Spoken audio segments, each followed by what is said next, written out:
کٹ ہی گئی جدائی بھی، کب یہ ہوا کہ مر گئے، تیرے بھی دن گزر گئے میرے بھی دن گزر گئے، کہ اس کے سلوک پر ادیم اپنی حیات و موت ہے، وہ جو ملا تو جی اٹھے، وہ نہ ملا تو مر گئے۔ ادب کی پروان میں بڑے بڑے نام جو تھے ان کا کنٹریبیوشن کیا تھا؟ جس علاقے یا شہر میں لٹریچر نہ ہو، ادب نہ ہو، ایک جو ہے ریگستان۔ ایک میگزین فنون ہوتا تھا، 50 سال قاسمی صاحب ایڈیٹر رہے، جو چھپ جاتا تھا وہ پھر ایک چھاپ ہوتی تھی کہ یہ بڑا شاعر یا ادیب اس ہو کا گیا۔ ایک سٹینڈرڈ ہے کہ اس کی تصنیفات جو ہیں وہ فنون میں چھپتی ہیں۔ ڈو یو تھنک کہ اتنی پاپولر شاعرہ جو ہے ان کی شاعری پہ وہ جو کام جس طریقے سے ہونا چاہیے تھا وہ ہو رہا ہے یا اس میں کوئی کمی ہے؟ پروین شاکر ایک ایسی شاعرہ ہے کہ جو بھی حساس ذہن اور دل کا مالک ہے، وہ کیسے ہو سکتا ہے کہ وہ پروین شاکر کی شاعری سے امپریس نہ ہو؟ اوروں کا ہاتھ تھامو،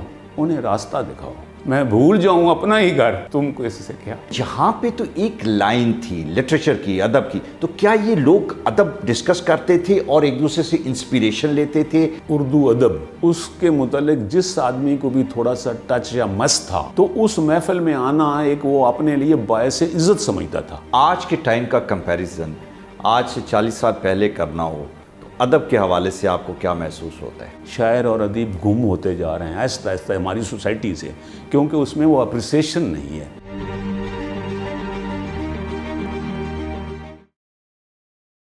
لٹریچر زندگی میں بہت امپورٹنٹ ہے، اور آسکر وائلڈ نے بہت پہلے یہ کہا کہ جس صحرا میں ہم رہتے ہیں اس صحرا کی آبیاری لٹریچر کرتا ہے۔ یہ آپ کو آپ کی زندگی کی ریئلٹی جو ہے اس کو نکھارتا ہے، اور یہ بہت ضروری ہے اگر ہم نے اپنی انٹلیکچول سائڈ کو پروٹیکٹ کرنا ہے یا آگے بڑھانا ہے۔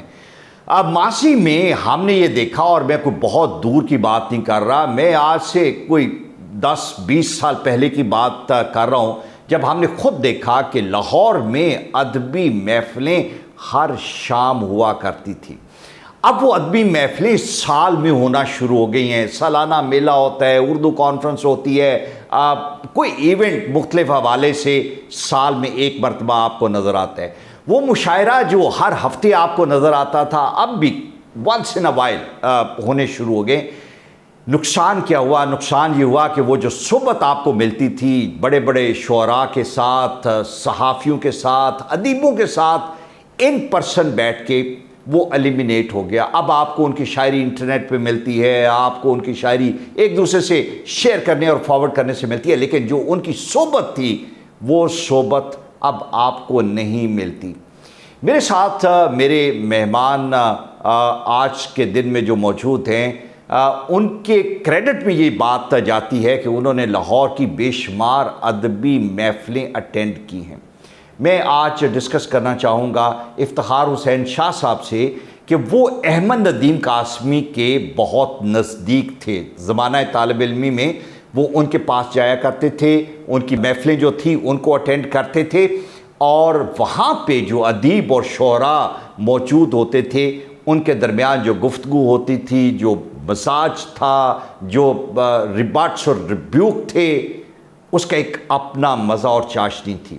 سر، thank you very much for your time. یہ روٹین سے ہٹ کے ایک ٹاپک ہے، لیکن میں سمجھتا ہوں کہ یہ بہت امپورٹنٹ ہے ہم ریکال کریں کہ ادب کی پروان میں بڑے بڑے نام جو تھے ان کا کنٹریبیوشن کیا تھا، اور احمد ندیم قاسمی صاحب سے چونکہ آپ کی قربت تھی، پہلے تو مجھے اس قربت کے بارے میں بتائیں کہ آپ اسٹوڈنٹ تھے، قاسمی صاحب کا بہت بڑا نام تھا، آپ کی ان سے یہ قربت ہوئی کیسے؟ جیسا کہ آپ نے آغاز میں بڑا خوبصورت انٹرو کرایا ہے، اور وہ یہ کہ جس علاقے یا شہر میں لٹریچر نہ ہو، ادب نہ ہو، وہ ایک جو ہے ریگستان ہے، صحرا ہے، صحرا ہے۔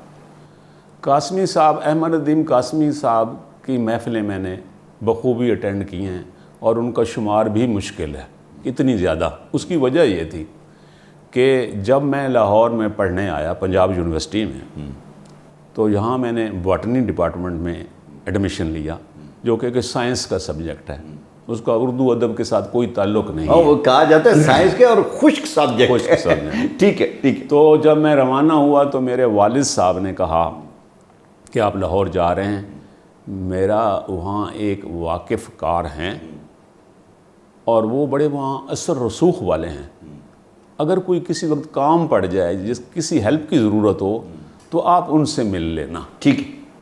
اور ان کا نام انہوں نے بتایا کہ اصل میں تو ان کا نام جب ہمارے ساتھ تھے تو ان کا نام تھا احمد شاہ. ہاں ٹھیک ہے. آپ کو پتہ ہوگا, آپ کے علم میں ہوگا کہ خوشاب جو ہے وہ میاں والی کا پڑوسی ضلع ہے. ہاں. میاں والی اور خوشاب کے لوگ طالب علم جو F A F S C کے بعد آگے پڑھنا چاہتے تھے گریجویشن, تو وہاں میاں والی میں کالج نہیں تھا, وہ صرف F A F S C تک تھا. ٹھیک ہے. ہائر سیکنڈری جس کو کہتے ہیں. تو وہاں کے لوگ, میاں والی کے لوگ, یا کیمبل پور جایا کرتے تھے جس کو آپ اٹک کہتے ہیں, اس وقت کیمبل پور کہا کرتے تھے, یا بھاول پور جایا کرتے تھے پڑھنے کے لیے. بھاول پور بھی میں نواب صاحب کو اس بات کا کریڈٹ دوں گا کہ انہوں نے تعلیمی اداروں کے حساب سے بہت بڑے بڑے تعلیمی ادارے وہاں قائم کیے تھے, جو آج تک جن کا نام ہے آج تک. صادق پبلک سکول, آپ کے ذہن میں ہوگا کہ آپ کا تعارف ہی کافی ہے اگر آپ کہیں کہ میں صادق پبلک سکول کا تعلیم یافتہ ہوں. تو خیر میں لاہور آ گیا تو مجھے ایک دن جو ہے ویسے ہی سوجی, فری دن تھا, اور ہماری بسز اس وقت چلا کرتی تھیں اور اب بھی چلتی ہیں. پنجاب میں نیو کیمپس میں تھا, نیو کیمپس سے اولڈ کیمپس. ٹھیک. تو اولڈ کیمپس کے ساتھ ہی تو انارکلی تھی, اتریں تو ساتھ انارکلی شروع ہو جاتی ہے. تو میں پوچھاتا قاسمی صاحب کے دفتر پہنچ گیا. قاسمی صاحب کا یہ دفتر جو ہے, میں آپ کی بات کاٹ رہا ہوں, ایک میگزین فنون ہوتا تھا جسے ایک لمبا عرصہ کہا جاتا ہے کہ 50 سال قاسمی صاحب اس کے ایڈیٹر رہے, اور جو چھپ جاتا تھا وہ پھر ایک چھاپ ہوتی تھی کہ یہ بڑا شاعر یا ادیب. اس کا ایک سٹینڈرڈ ہے کہ اس کی تصنیفات جو ہیں وہ فنون میں چھپتی ہیں. فنون میں چھپتی. تو آپ فنون کے دفتر گئے؟ فنون کے دفتر, فنون کا ان کا دفتر نئی انارکلی میں تھا, ایک بلڈنگ کے فرسٹ فلور پہ تھا. ٹھیک ہے. خیر جی, میں ان کے دفتر میں پہنچ گیا تو میں نے اپنا تعارف کرایا کہ میں فلاں ہوں.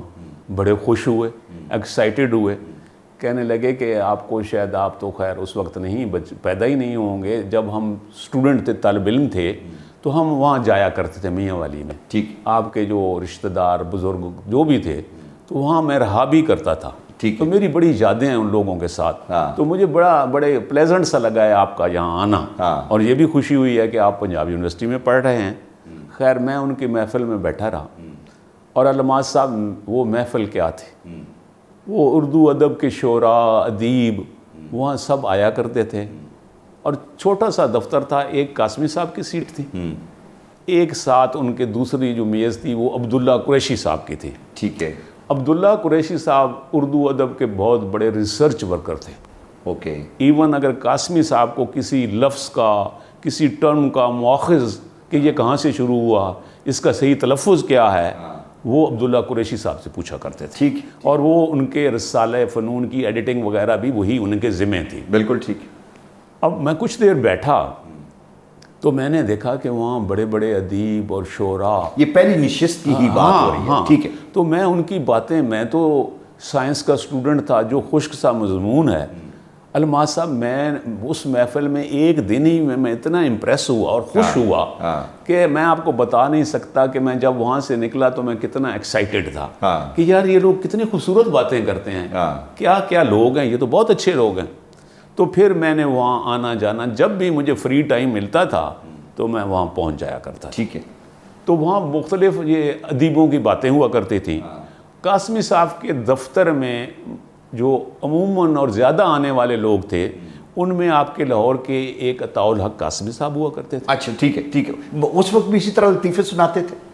آپ کو پتہ ہے یہ فطرت ہوتی ہے. اچھا ٹھیک. قاسمی صاحب کی محفل میں وہ عطاء الحق قاسمی عموماً اکیلے نہیں آتے تھے. رائٹ. ان کے ساتھ امجد اسلام امجد آیا کرتے. جوڑی تھی نا, دوستی تھی, بڑی دوستی. بالکل ٹھیک ہے.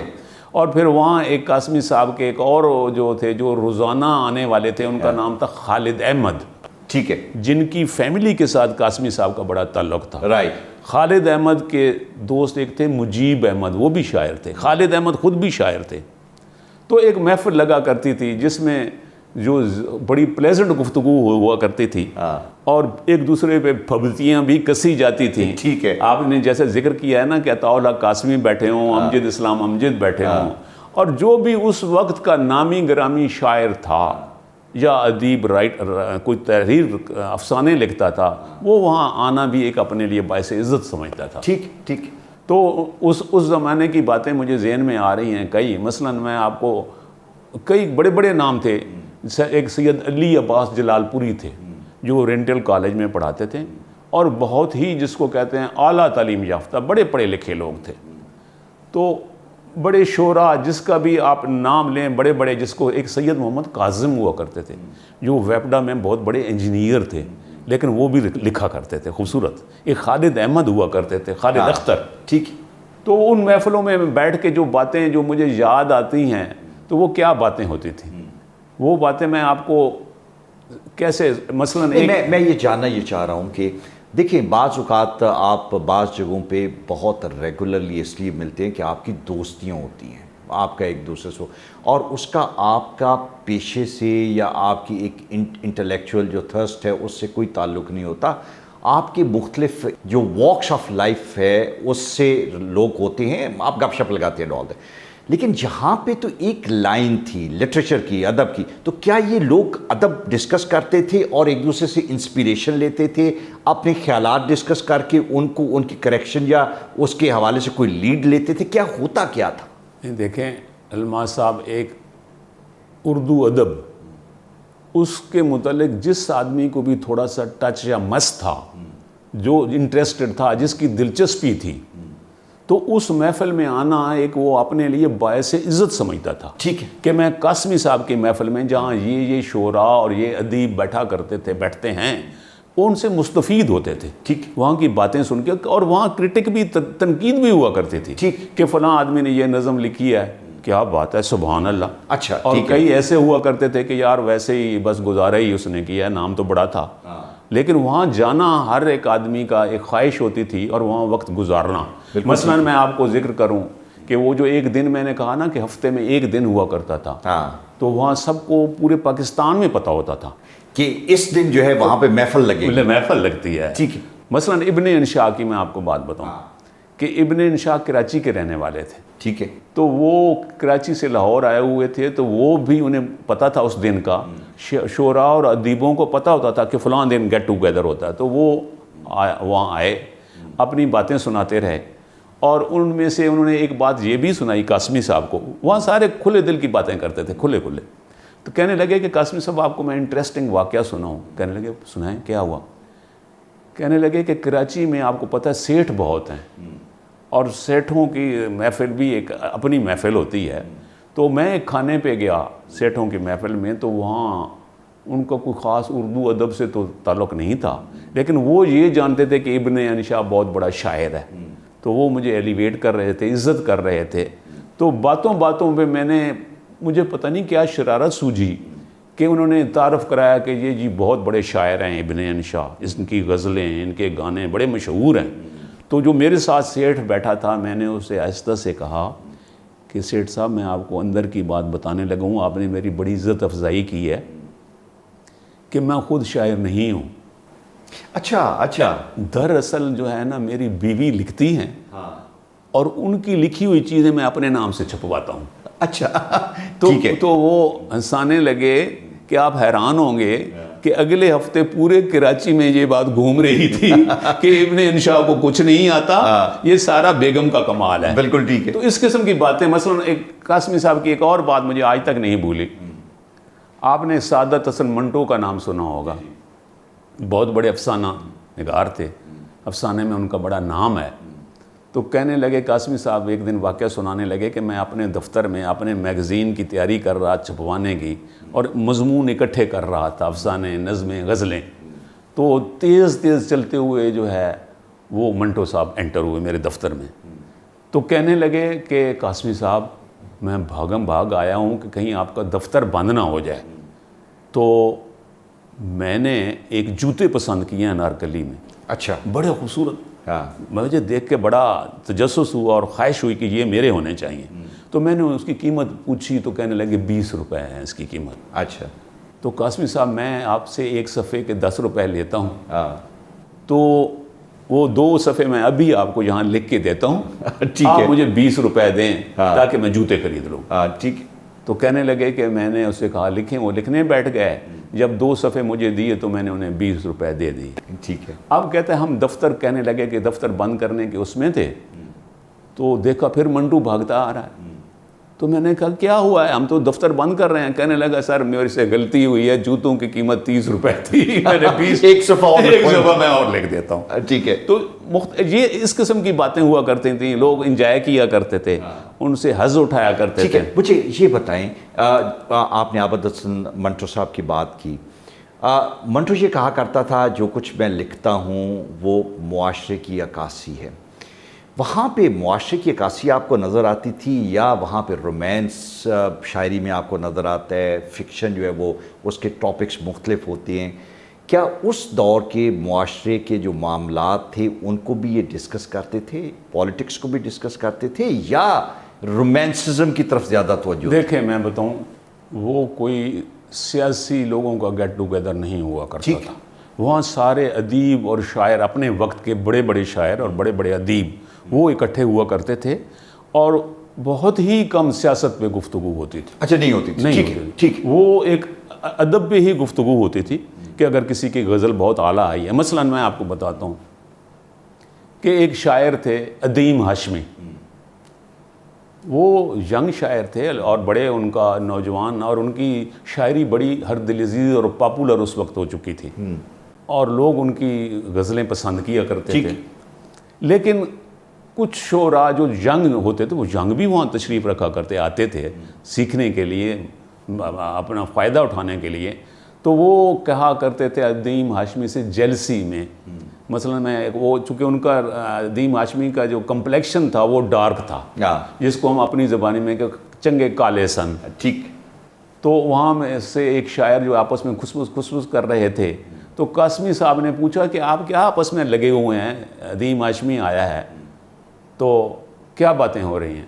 تو ایک نے کہا کہ سر آپ پھر ادیم مائنڈ نہ کر جائے. تو کہنے لگے نہیں ادیم ہاشمی نے کہا مائنڈ کرنے کی کیا بات ہے, آپ جو کر رہے ہیں باتیں بتا دیں, کھلے بتا دیں. تو اس نے کہا کہ یہ سر مجھے کہہ رہا تھا کہ ادیم ہاشمی کے کمپلیکشن کی بات ہو رہی تھی. تو کہنے لگا کہ اگر ادیم ہاشمی ماں کے پیٹ میں 1 ہفتہ اور رہ جاتا تو اس نے سوا ہو جانا. ٹھیک ہے. مطلب اس قسم کی گفتگو, ہر قسم کی گفتگو وہاں چلا کرتی تھی. اب میں آپ کو ادیم ہاشمی کے 2-4 شعر سنانا چاہتا ہوں. وہ جلدی فوت ہو گئے تھے, وہ جلدی, لیکن ان کا ایک پرابلم تھوڑا سا یہ بھی تھا, جو ینگ شعراء تھے ان سے تھوڑی سی جیلسی بھی فیل کرتے تھے. اچھا. اس کی ایک شاعری کے علاوہ بھی ایک وجہ تھی. اس کی وجہ یہ تھی کہ ایک ینگ شاعرہ جو خوبصورت تھی, وہ ادیم ہاشمی کے ساتھ چلا پھرتی تھی. بالکل. وہ جب آتے تھے اس کے ساتھ یا تو بعد میں آ جاتی تھیں یا ان کے ساتھ. بتایا نا ادیم ہاشمی بڑا شاعر تھا. تو دیکھیں بڑی شاعری کا تو پھر ایک اپنا پل ہوتا ہے نا, وہ رنگ اور روپ پیچھے رہ جاتا ہے. ہاں, کیا آپ نے خوبصورت. تو اس سے جو ینگ اور شعراء تھے وہ تھوڑا ایک شاعری سے جیلس ہوتے تھے, دوسری خوبصورت لڑکی ساتھ ہوتی تھی. ٹھیک ہے. تو میں آپ کو ادیم ہاشمی کے 2-3 شعر صرف سنانا چاہتا ہوں کہ وہ کس لیول کے تھے. مثلا ان کا ایک شعر ہے کہ کٹ ہی گئی جدائی بھی, کٹ ہی گئی جدائی بھی, کب یہ ہوا کہ مر گئے, کب یہ ہوا کہ مر گئے, تیرے بھی دن گزر گئے میرے بھی دن گزر گئے. واہ واہ. تیرے بھی دن گزر گئے میرے بھی دن. ایک اور ان کا شعر ہے, اتنے قریب ہو گئے اپنے رقیب ہو گئے, اتنے قریب ہو گئے کہ اپنے رقیب. کیا بات ہے. وہ بھی ادیم ڈر گیا, ہم بھی ادیم ڈر گئے. ٹھیک ٹھیک. اور جو ان کا شعر سب سے زیادہ پاپولر ہوا تھا, جو لوگوں کی زبان پہ رہتا تھا, وہ یہ تھا کہ اس کے سلوک پر ادیم اپنی حیات و موت ہے. ٹھیک. اس کے سلوک پر ادیم اپنی حیات و موت ہے. وہ جو ملا تو جی اٹھے, وہ نہ ملا تو مر گئے.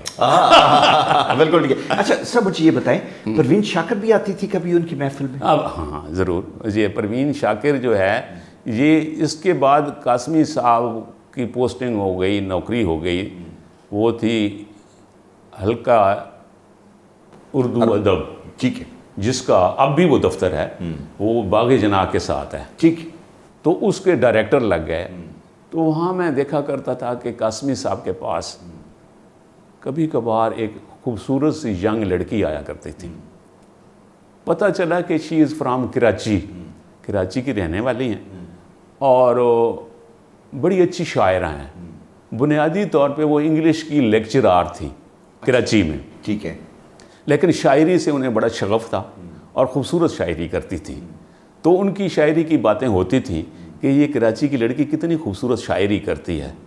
تو قاسمی صاحب کے پاس وہ گائیڈنس کے لیے ایز اے سینئر شاعر وہ آیا کرتی تھی، اور قاسمی صاحب کے خاص رول تھا الماس صاحب کہ وہ نئے شعراء کو بڑی حوصلہ افزائی کیا کرتے تھے۔ اگر کسی میں ٹیلنٹ دیکھتے تھے تو اس کو خوب حوصلہ افزائی کر کے اس کو آگے بڑھاتے تھے۔ ٹھیک ہے، اور میں ان دنوں کی بات کر رہا ہوں جب پروین شاکر کی کتاب خوشبو انڈر پروسیس تھی، اچھا چھپی نہیں تھی، نہیں چھپی تھی، اور ان کی جو ساری گائیڈنس تھی یہ قاسمی صاحب کی وجہ سے ہی انہوں نے اپنی غزلوں کی کتاب خوشبو چھپوانی شروع کی۔ ٹھیک ٹھیک، اچھا تیاری شروع، اس وقت تیار ہو رہی تھی۔ She was not ready for the book actually, Qasmi صاحب نے کہا چھپو اس کو، ہاں ٹھیک ہے، کہ آپ کی چھپنی چاہیے کتاب، Right. وہ ان کے کہنے پہ، کیونکہ ان کی بہت عزت و احترام کرتی تھیں اور قاسمی صاحب ان سے بہت پیار کیا کرتے تھے۔ ٹھیک، اور مجھے یہ بھی یاد ہے کہ کئی دفعہ ان کے کچھ مسائل گھریلو قسم کے بھی ہوتے تھے، ہاں وہ بھی ڈسکس وہ بھی ڈسکس، وہ علیحدہ سائڈ پہ، ٹھیک ٹھیک، اور وہاں وہ قاسمی صاحب انہیں گائیڈ کیا کرتے تھے، اور میں دیکھا کرتا تھا کہ وہ اریٹیٹڈ، پریشان سی ہوا کرتی تھی۔ ہاں وہ ان کی کتاب چھپی خوشبو، تو الماس صاحب وہ خوشبو جو ہے اس نے تہلکہ مچا دیا اردو ادب میں۔ اردو ادب میں قدم قدم پہ وہ اس خوشبو کی باتیں ہوتی تھیں۔ اور آپ کو ایک میں دلچسپ واقعہ سناؤں کہ انگلش کی لیکچرر تھیں تو انہوں نے CSS کا امتحان دیا اسی دوران، جن دنوں اس کی خوشبو کی کتاب نئی چھپی تھی، ٹھیک، اور بڑی پاپولر ہو گئی تھی، بڑے لوگ پڑھ رہے تھے اس کو۔ تو جس سال اس نے امتحان دیا تھا اس سال کے اردو ادب کے پیپر میں ان کی خوشبو پہ تبصرہ بھی تھا، ہاں اچھا بالکل ٹھیک ہے، کہ پروین شاکر کی کتاب خوشبو پہ تبصرہ کریں۔ ٹھیک، تو خیر انہوں نے بڑی پوزیشن لی، شی واز ویری، جس کو کہتے ہیں بہت قابل لڑکی تھی، ہاں اور آپ حیران ہوں گے کہ ان کے نمبروں کے متعلق جنرل عتیق الرحمان فیڈرل پبلک سروس کمیشن کی چیئرمین تھے۔ تو انہوں نے کہا کہ ہمارا دل کرتا ہے آپ سے انٹرویو کرنے کے بعد کہ ہم آپ کو 300 میں سے 300 نمبر دیں۔ تو نمبر ان کو 298 اس قسم کے دیے تھے۔ تو ان کی قابلیت کے کیپنگ ان ویو، بالکل، تو وہ ان کی شاعری جو تھی وہ ایسے پھیلی پورے پاکستان نہیں، انڈیا میں، باہر یورپ میں بھی پروین شاکر کی۔ پھر پروین شاکر کا گروپ آ گیا کسٹم، اور آپ کو پتہ ہے پھر کسٹم انہوں نے جوائن کر لیا ان کی زندگی۔ لیکن پروین شاکر کی جو شاعری تھی نا، وہ الماس صاحب ایسی ہے کہ میں آج بھی جب اس کو پڑھتا ہوں تو میں سچ بتاؤں کہ پریشان ہو جاتا ہوں۔ آپ کا کیا خیال ہے کہ جو اس طرح کے بڑے شاعر ماضی کے تھے، پروین شاکر کی ہی بات کرتے ہیں، پروین شاکر ٹرسٹ پروین شاکر کے نام کے حوالے سے پروین قادر آغا اور ان کے کافی سارے اور احباب ہیں جو ان سے بڑا پیار کرتے تھے، انہوں نے بنایا ہوا ہے۔ ڈو یو تھنک کہ اتنی پاپولر شاعرہ جو ہے اس کی ان کی شاعری پہ وہ جو کام جس طریقے سے ہونا چاہیے تھا وہ ہو رہا ہے، یا اس میں کوئی کمی ہے یا زیادہ کیا جا سکتا ہے؟ میں الماس صاحب آپ کو بتاؤں کہ میرے علم کے مطابق جو مجھے پتہ چلا، کیونکہ میں آپ کو بڑا واضح بتاؤں کہ میں پروین شاکر کی شاعری کا فین ہوں، میں بہت زیادہ امپریس ہوں پروین شاکر کی شاعری سے، جی اور اس کے میں آپ کو چند اشعار سناتا ہوں گفتگو کے دوران ہی۔ یہ مثلا شعر سنیں جو میرے دل کو بھی پکڑ لیتا ہے، وہ ہے اوروں کا ہاتھ تھامو انہیں راستہ دکھاؤ، اوروں کا ہاتھ تھامو انہیں راستہ دکھاؤ، میں بھول جاؤں اپنا ہی گھر، ہاں تم کو اس سے کیا، آہا کیا بات، تو کیا بات، میں بھول جاؤں اپنا ہی گھر، تم کو اس سے کیا، تم کو اس سے کیا، تم موج موج ہاں مثل صبا گھومتے رہو، ہاں تم موج موج مثل صبا ادھر ادھر منہ مارتے رہو، جہاں گھومنا ہے گھومتے رہے، کٹ جائیں میری سوچ کے پر، تم کو اس سے کیا، آہا کٹ جائیں میری